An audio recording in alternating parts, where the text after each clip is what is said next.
It's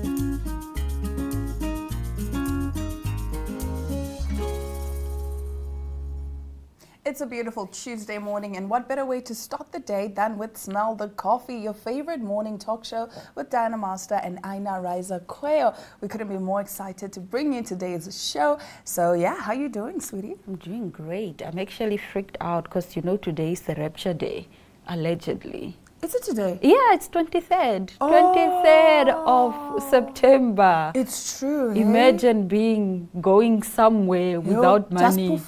Like, why is the Rapture Day before payday? Why is the Rapture Day before my birthday? Like, what is happening? What is going on? Like, at least let me celebrate. You know, give us money. So at least we know if we are stuck there, we can make other plans. Yo, colleagues. Today is the Rapture Day. It's supposed to be today and tomorrow, yeah? 23rd and 24th. Oh, I just know 23rd. So it's now either today or tomorrow. Yeah, because in the story that we reported last week, the pastor was saying it's between the 23rd and the 24th.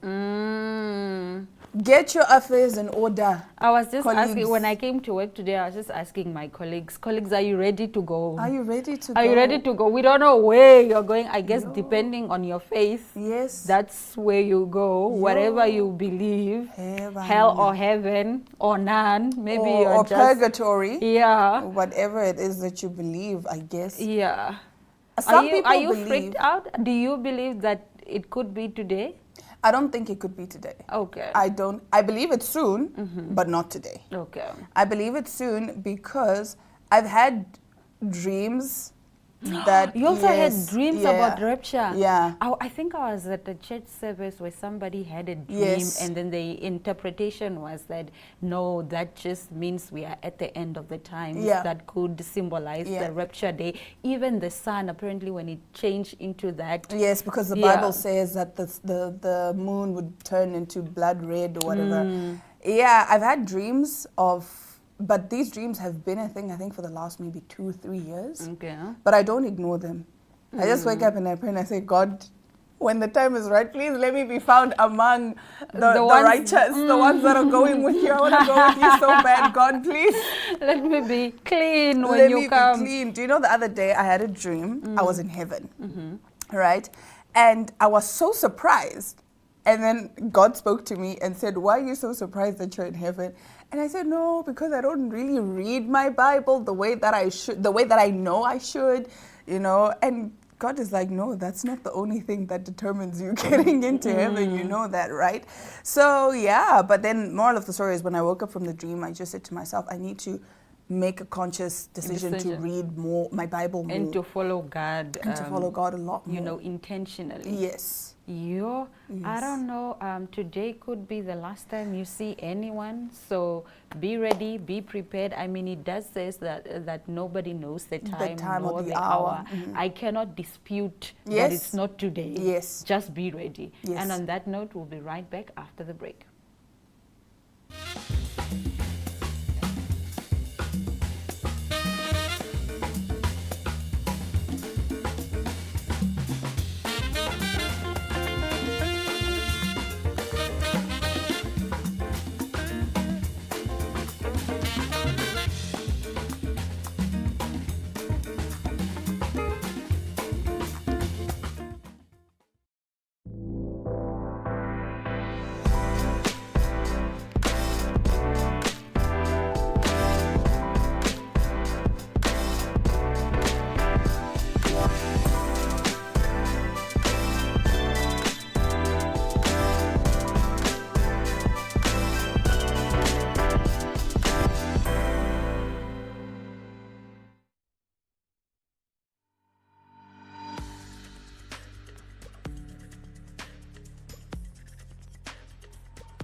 Well, leading our top stories this morning, my favorite is back on television, national television, after they tried to cancel him. I mean, that just shows that this man is uncancelable. He's like, you know, I love he's it. like a McG. I love it, uncancelable.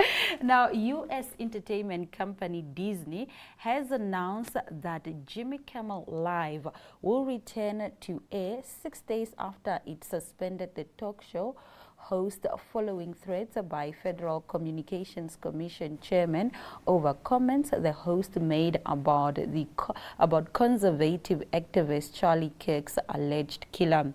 Announcing the decision on Monday, ABC's parent company said the show will return to air on Tuesday and that it had suspended production of the late-night comedy show to avoid further inflaming a tense situation at an emotional moment for our country. Now, Kimmel's show was taken off air on the 17th of September after he joked about the political reaction to the killing of right-wing activist Charlie Kirk. Now, the decision by U.S. network ABC to pull the show led to widespread criticism as well as boycotts against Disney and its streaming services. In a statement issued on Monday, the ABC said it had spent the last days having thoughtful conversations with Jimmy, and after those conversations, they reached a decision to return to live television today. What a handsome man. What a handsome day. Do you think they only returned the show because of, you know, the pressure? Of like course. celebrities Of signed course. a petition, like, yes. how can you cancel but what he said wasn't even that deep. It wasn't outrageous. It wasn't a bad comment, and he is a comedian. He's going to make jokes, but the joke that he made also wasn't that serious, because I watched the clip and I was You're just like, what? Maybe it was the thing of too soon, I guess. Maybe too soon. Maybe it was a thing of pouring salt into the wound or something like People that. said, you know what, Disney, we are not the ones. We are going to cancel you. We will cancel you. We will cancel I you think and your Disney- streaming services. Disney found that they'd lose a lot more if they took Jimmy Kimmel Yes. off than if they let him stay. They Yes. outweighed, like, okay, if we let him stay, if we let him go, which one outweighs the other? And they're like, you know what, we have to let him stay. When a broadcaster is more powerful than the channel. Imagine. And the parent company. Imagine. Imagine. Everyone came out defending Jimmy. Barack said something. Everyone was saying something. People were like, no, you can't. Like, I'm getting goosebumps because it's so beautiful. It's so beautiful to know that he's got the support of many people. Yeah. This whole Charlie Kirk situation, my goodness, people are going at it on the socials. It's those that are saying, I'm not saying this, but it's people that are saying, you know what, like people are divided because people are saying, no, he was a very controversial figure. People are saying, but still, that doesn't mean he deserved to die. Yeah. I didn't agree with many of his comments, but I can agree that the way he died was absolutely wrong. Yeah, and the person needs to be held accountable. Just because you don't like the person doesn't mean you can just kill them. Yes, everybody deserves the right to live. Yeah. Exactly. It's Who not are you up to to play you God? to decide anything. Yeah, I think we definitely both agree with that stance to say, you know what, as controversial as he was, and the fact that we don't agree with a lot of his statements, he also didn't deserve to be shot and killed for it. Nevertheless, that does bring us to the end of our top stories, but now we are talking in the balcony mix. Yes. You almost said in the mix. I almost said in the mix because we have a show called In the Mix. Balcony but anyway, mix. Let's talk balcony mix. Here we go.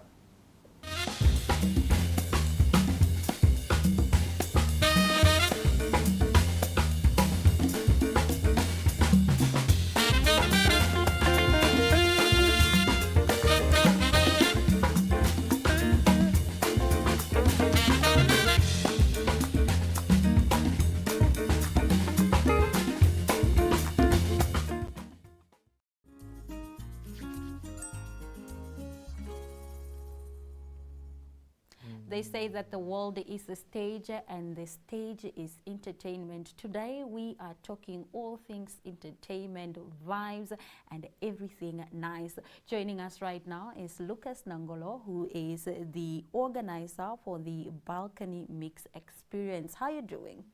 I'm very good, thank you, and good morning to your viewers. I'm very happy to be here with you. Thank you so much for joining us. Now you look very artsy. I can just, if you look like this, if this is your aesthetic, I can just imagine the vibes that are going to be at this event. So tell us a little bit about the Balcony Mix experience for those of us that don't know what it is.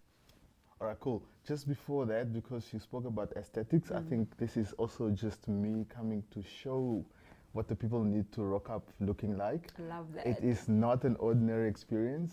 The Balcony Mix experience is probably one of the biggest cultural music platforms.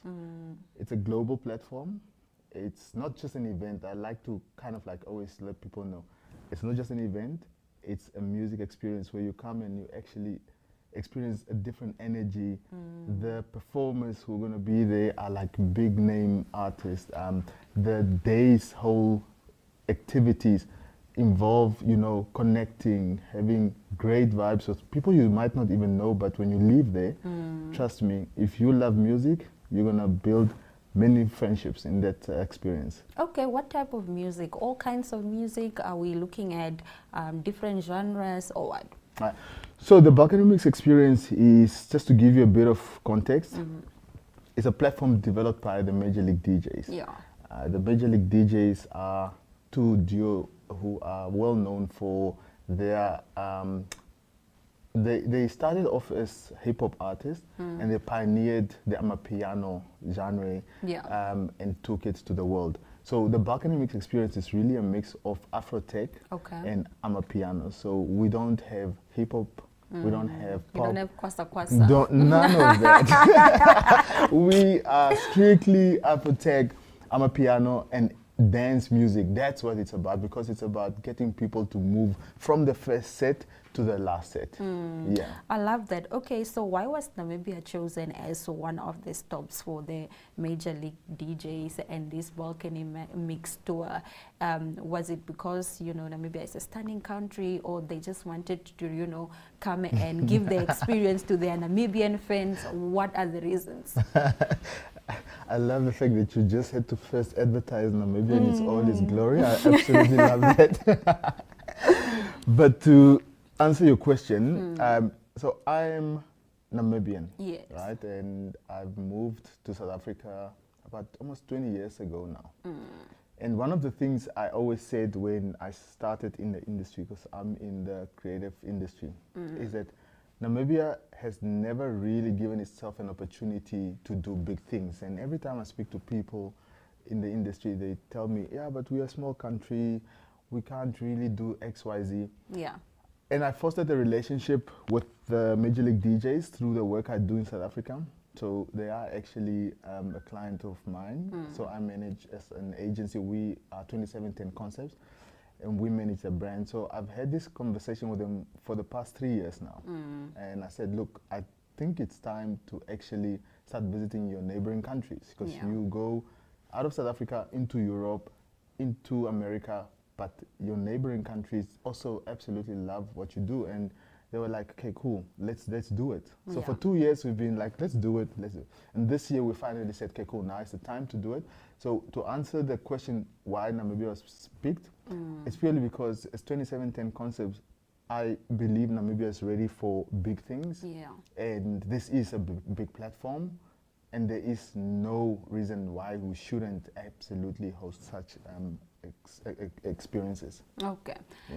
So I understand the event is on the 27th of September. Who else is on the lineup apart from Major League DJs?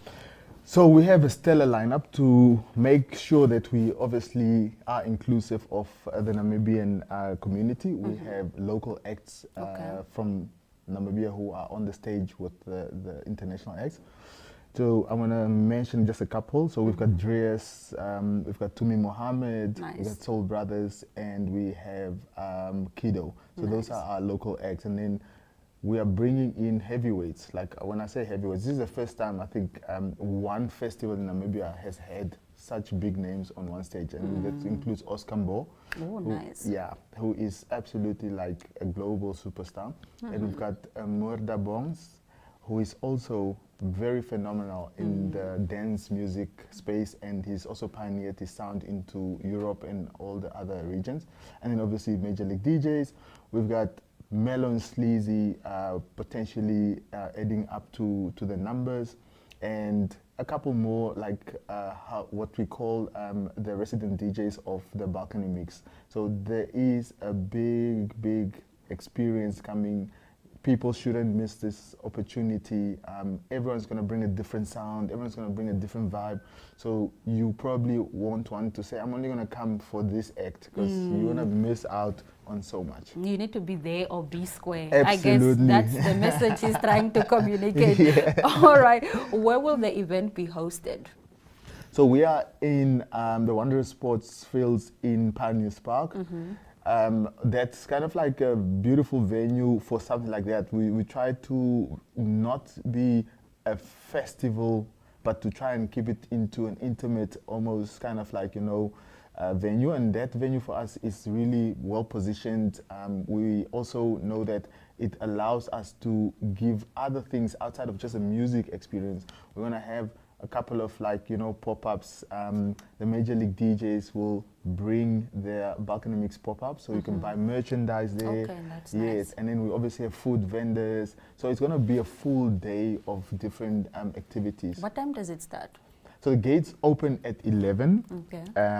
and it goes all the way to 10. Okay. Yeah. So from 11 o'clock to 12, we probably will just be letting people in, and then 12 o'clock, the first set kicks in, and then it's vibes all the way to 10 o'clock. Okay. Yeah. So what does this event mean for the Namibian entertainment or creative space, seeing that you're bringing so many international acts to Namibia? How do you envision this impacting our space? It's one key phrase I always use, and I've had this conversation a couple of times. It's a creative arts cultural exchange. Okay. You know what I'm saying? We're giving the local acts an opportunity to be on a stage with the global superstars, not just for the day. Yeah. 'Cause if you impress any of them, you might just be doing something with them. And the duo are also well kind of like known in terms of really collaborating with different people, as long as you do have the sound, you do have the type of music. So there is an opportunity, and it's not just like from a music entertainment point of view on the day, but they could actually do things with you after the fact. Yeah. Over and above that, I also think it's about putting Namibia on the map, because if you look at their social currency, the duo are quite big. Yeah. They appeal to a global audience. We could be advertising Namibia as a whole. They've got over 1 million subscribers on YouTube and close to 2 million on Instagram. So the minute they start talking about a specific country, people start looking into it. And that could also draw tourism into the country. I couldn't agree any less. Let's talk about my safety and my audience's safety when they come to this festival. How are you going to ensure that my handbag is safe, my wig is safe? I mean, we live in Namibia. Anything can happen. And with festivals, there's usually a lot of chaos. Yeah.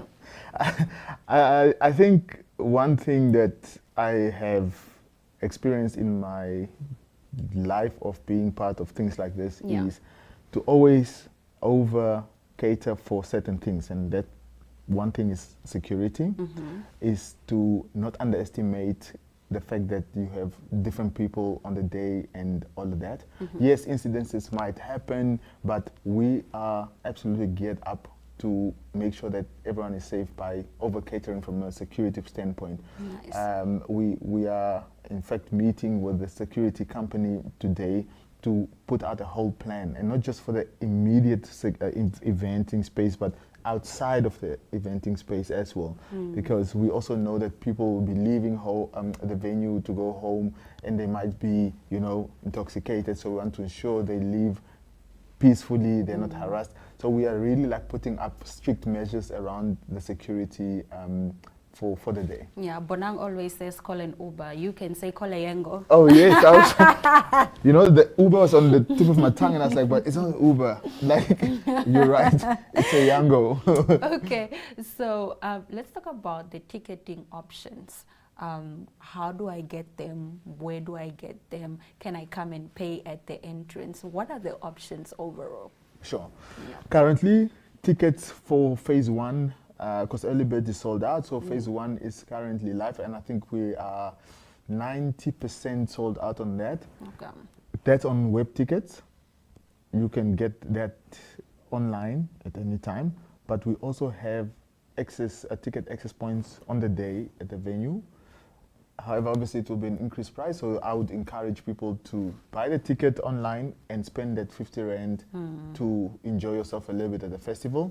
And then we also have an initiative for students. Okay, that's nice. Yeah. So we were like, you know what, the kids also need to have fun. The kids must come outside. Exactly. Yeah. So we are selling tickets to anyone with a 2025 student cards at 200 Rand. Okay. And we do have a team that's going to be at Polytech on Friday, this coming Friday at the library. And we're also setting up a station at UNAM and IUM. So where students can go and buy the tickets directly. So they don't have to go to web tickets. They can literally go to our ticketing points on Friday and get discount on their festival ticket. Okay, and for the rich and bougie, how much is VIP?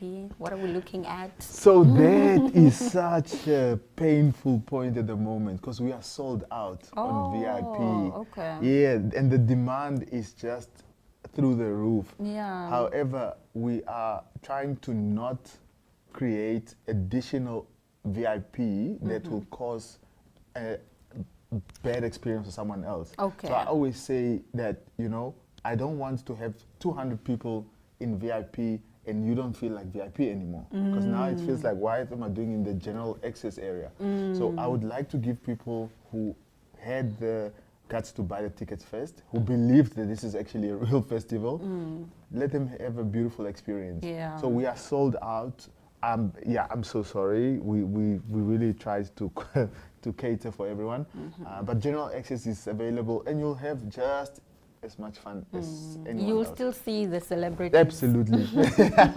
From there. 100%. Okay, finally, what are you most excited about and why should we then attend this event? There's your camera. Okay. Yeah. I'm most excited about the fact that Namibia gets to experience a global platform and it debunks the myth that we are a small country. I think that excites me, and why it excites me is because the future from here onwards, and the sky is just the limit, you know, once we've done this. And for you to attend, I think you don't want to miss out on the biggest event in Namibia in the last 10 years, perhaps, I would say. So be there and don't sit there and have FOMO. Come through, guys. We want to vibe with you. Yeah. All right, Lucas, thank you so much for joining us on Smell the Coffee. We wish you all the best and we will see you within the vibes. Thank you so much and I look forward to having you guys there. All right, we will be right back. Stick around.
And that's all the time we have for you today. Now, as much as it's my birth week, I have to share the spotlight because it's also Smell the Coffee's birth week. So viewers, if you have some of your favorite clips from the show or some of your favorite moments from the show, please do let us know, and then we can, you know, give you a little recap. Yeah, put them in the show. Put them in the shows. So share some of your favorite Smell the Coffee moments with us, and you'll be seeing them on screen pretty soon. Until next time, it is all our love, all our light, and adios. We need to do the thing, Chomi, that we've been doing for 2 years. Oh, we're still doing that thing. Adios, Adios. sweeties.